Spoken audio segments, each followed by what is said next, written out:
తల వంచకు, అది నేను గెలిచిన తల, నాది.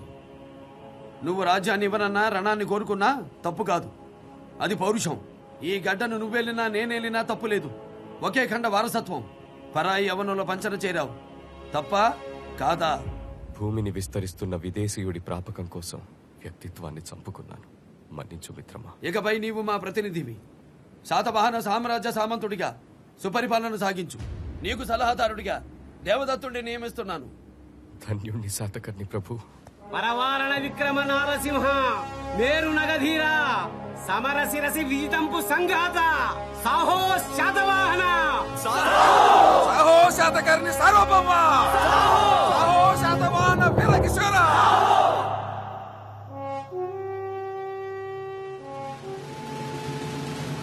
శాతకర్ణి అంటే 100 చెవులు గలవాడని అర్థం. ఆ భూభాగం మీద ఎక్కడ అడుగు పెట్టినా అతనికి వినపడుతుంది. అతను శాతకర్ణుడు కూడా, అంటే 100 చేతులు ఉన్నవాడని అర్థం.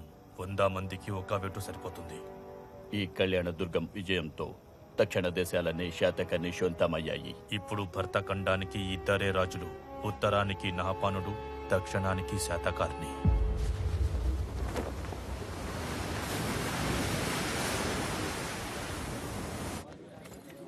ఏమ్మాయి, పెళ్ళైందా?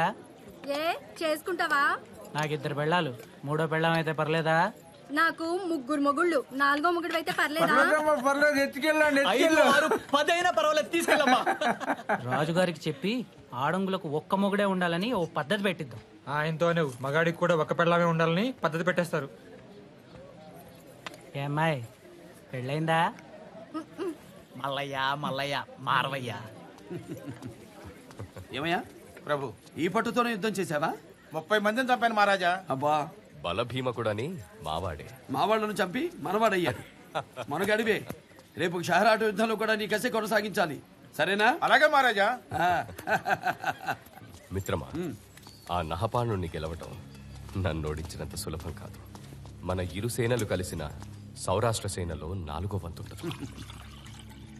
యుద్ధంలో గెలిచేది సైన్యం కాదు కాంజీ, వ్యూహం. చుట్టూ వింధ్య పర్వతాలు, మధ్యలో నహాపానుడి కోట. ఏకకాలంలో 3 వైపుల నుండి కనుమలు దాటాలి. ఒకవైపు చిత్రకూటం, ఇంకోవైపు విజయప్రస్థం, మరోవైపు ధర్మధామం.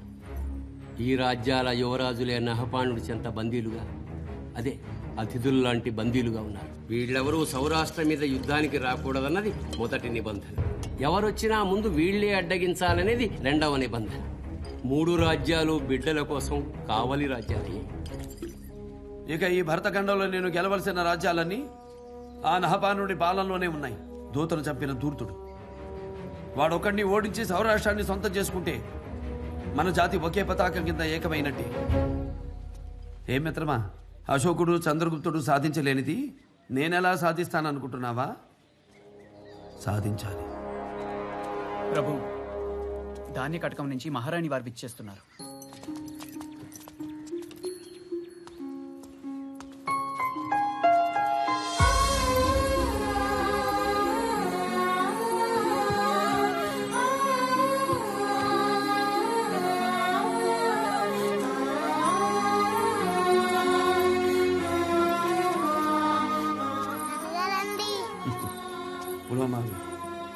ఎలా ఉన్నావు? నాన్నమ్మ ఎలా ఉంది? శివశ్రీ శాతకర్ణి. నాన్నగారి పేరు. వీళ్ళని అసలు చూడలేదుగా మీరు? కడుపును పడగానే యుద్ధం అని చెప్పి వెళ్ళిపోయారు. మా పట్టపురానికి మన పెళ్లి రోజు కానుక.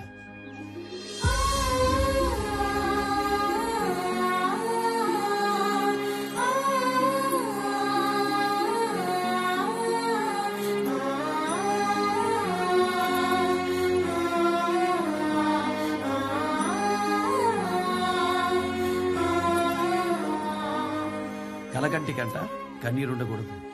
తమరెట్టు దగ్గరుండరు, ఏవైనా ఉండనిద్దరు.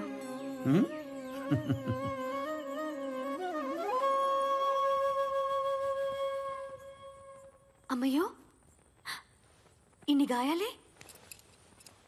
మగనాలికి గాజులందం, మగాడికి గాయాలందం.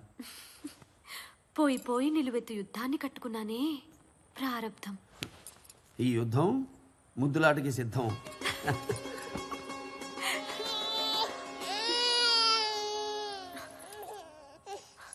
అయ్యో నా తండ్రి, బిడ్డకు ఆకలేసిందండి. బంగారు తండ్రి, లేదు లేదు లేదు లేదు లేదు. అయ్యో ఆకలేసిందా నాన్న?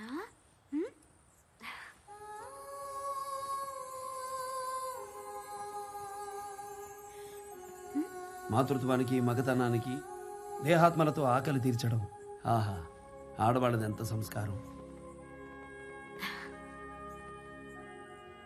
పడతుల సంస్కారాలు మీకు పడగదిలోనే గుర్తొస్తాయిలే. ఏంటో అలక? ఏం లేదులేండి. ఏం కావాలి వాసిష్ఠి? ఆ పాత రోజులన్నీ కావాలి. ఇస్తారా? అంటే ఈ యుద్ధాలకు వెళ్ళేవారు కాదు. నేను మనసిచ్చిన శాతకర్ని మళ్ళీ నాకు కావాలి. నా కోసం మామూలు మనుషుల మారువేషంలో మా రాజ్యం వచ్చినోడు సామాన్యుడు కదా. పెద్దల్ని ఎదిరించి పెళ్లాడదామంటే తీరా మహారాజులా వచ్చి పెద్దల్ని బెదిరించి మరీ పెళ్లాడినోడు. అర్థమైంది. ఉదయాన్నే సిద్ధంగా ఉండు. దీనికి సరదాగా సామాన్యుల్లా సంచరించొద్దాం. సంతలకు వెళ్దాం, వింతలు చూద్దాం, మళ్ళీ చిన్న పిల్లలు బావుదాం. నమ్మదగ్గ మాటలే. శాతకర్ణి